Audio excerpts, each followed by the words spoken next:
Hello friends, સચિના કિચનમાં આજે આપણે બનાવીશું મમરા અને મકાઈ પૌવાનો ચેવડો. મકાઈ પૌવાને આપણે એકદમ ગરમ તેલમાં તળી લઈશું. આ રીતે મકાઈ પૌવાને એકદમ ગરમ તેલમાં તળીએ તો તે એકદમ સરસ એવા ફૂલી અને તૈયાર થાય છે. જો તેલ છે તે ઠંડુ હોય કે ઓછું ગરમ હોય તો મકાઈ પૌવા છે તે બરાબર ફૂલતા નથી. ત્યારબાદ આપણે સોલાપુરી પૌવા જે આવે છે તે આપણે લીધેલા છે અને તેને પણ આપણે આ રીતે સરસ તળી લઈશું. એને પણ તળાતા એકાદ અડધી મિનિટ જેટલો ટાઈમ લાગે છે કે તેલમાં નાખી અને તરત એને લઈ લેવાના જ હોય છે. તેની સાથે જ આપણે હવે 3 ચમચી જેટલું તેલ લીધેલું છે અને તેની અંદર આપણે સિંગદાણા જે લીધા છે તેને બરાબર સાંતળી લઈશું કે આ રીતે તેમાં સિંગદાણા પણ હોય તો તેનો ટેસ્ટ ખૂબ જ સારો આવે છે. દિવાળીના તહેવારોમાં દરેક ગુજરાતી ઘરોમાં જો બનતો હોય તો આ મમરા અને પૌવાનો ચેવડો તો દરેકના ઘરે બને જ. તો એવો સરસ મજાનો પૌવાનો ચેવડો આપણે બનાવી અને તૈયાર કરીએ. તેમાં હવે ફરીથી આપણે 2 ચમચી બીજું તેલ ઉમેર્યું છે અને તેની અંદર મીઠા લીમડાના પાન લઈશું.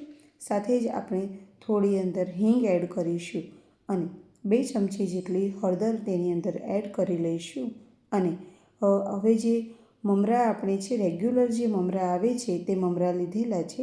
મમરાને પહેલેથી ચાળી અને તૈયાર રાખવાના કે જેથી કરીને તેમાં જે ડસ્ટ હોય છે તે નીકળી જાય. અને આ રીતે મમરાને અંદર એડ કરી લઈશું. અને તમારે જરૂરિયાત પ્રમાણે તમે વધારે કે ઓછો પૌવા બનાવી શકો છો અને મમરા અને પૌવાનું માપ તમારે જેમ પસંદ હોય એ રીતે લઈ શકો છો.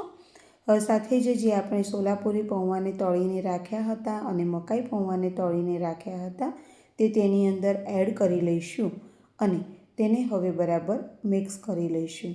આ મિક્સ કરતી વખતે તમે હળવા હાથે મિક્સ કરો તો જે આપણે મકાઈના પૌવા છે તે આખા રહે છે, ભાગી જાય નહીં.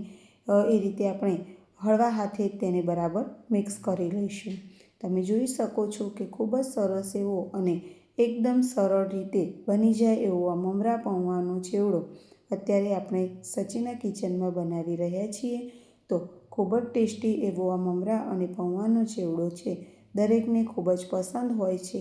તો દિવાળીના શુભ પ્રસંગોમાં આ મમરા પૌવાનો ચેવડો તમે પણ જરૂરથી બનાવજો.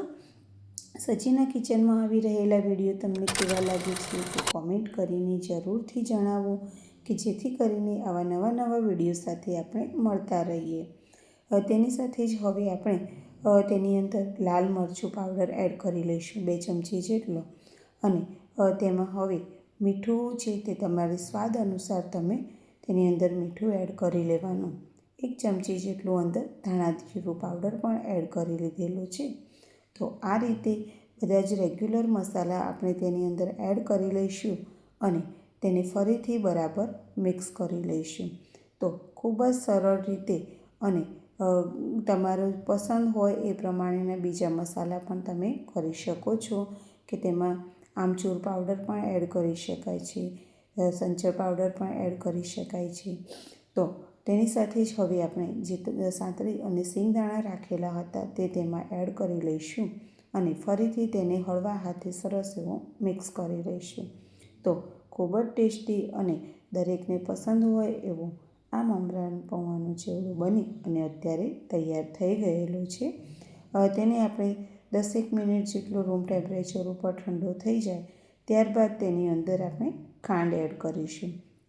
આની અંદર ખાંડ એટલા માટે પાછળથી એડ કરવાની કે જેથી કરીને તે ગરમ હોય તો ખાંડનું પાણી થઈ જાય તો જે પૌવા કે મમરા છે તે થોડા હવાઈ જાય. તો એટલા માટે તે થોડો ઠંડો થાય રૂમ ટેમ્પરેચર પર ત્યારબાદ છેલ્લે જ આપણે તેમાં ખાંડ એડ કરીશું અને ખૂબ જ ઓછા મસાલા સાથે એકદમ સિમ્પલ એવો આ મમરા પૌવાનો ચેવડો અત્યારે બની અને તૈયાર થઈ ગયેલો છે. સચિના કિચનમાં આવી રહેલા વિડીયો જો તમને થોડા પણ ગમતા હોય તો તેને લાઈક અને શેર કરવાનું બિલકુલ પણ ના ભૂલશો. અને તમારા ફ્રેન્ડ અને ફેમિલી મેમ્બરે અત્યાર સુધી જો સચિના કિચન નામની યુટ્યુબ પર મારી જે ચેનલ છે તેને સબસ્ક્રાઈબ ન કરી હોય તો જરૂરથી સબસ્ક્રાઈબ કરી લેજો. ફરીથી મળીશું નવા વિડીયો સાથે. ત્યાં સુધી બાય બાય ફ્રેન્ડ્સ.